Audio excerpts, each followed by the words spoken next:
What makes the great men great? This is the question Mr. Peter J. Daniels asked himself as a young man. So he made it a rule to read a biography every single week in order to find out. Not a bad idea, but a tall order for many of us. So I'll give you my thoughts on this subject. To be one of the greats, you have to ask yourself the right question. For most of us, the question we ask from the moment we have any say over our lives is, what am I to do? What am I to do with my day? What am I to do to get ready for the day? What am I to do about my education? What am I to do with my life? What do I want to be? But the more important question should be who, not what. In other words, who do I want to be rather than what do I want to be? For you see, we're talking about character, and character is everything.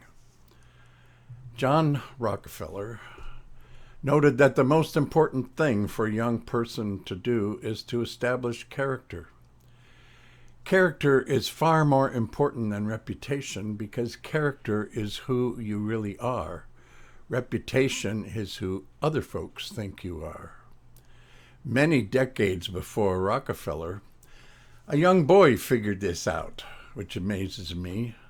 And by the time he became 20, he had cataloged 13 virtues that would mold his character and become one of the history's greatest figures, Benjamin Franklin. Read his autobiography. It is well worth the effort.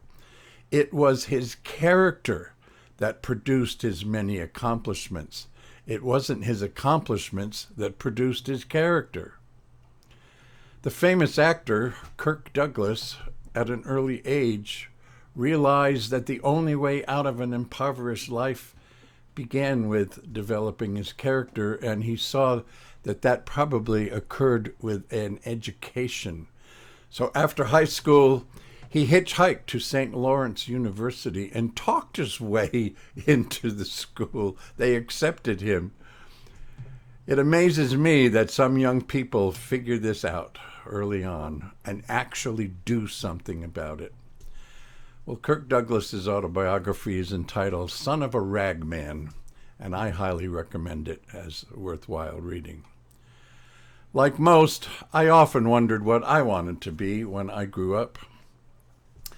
The only answer I kept getting was that I wanted to be somebody.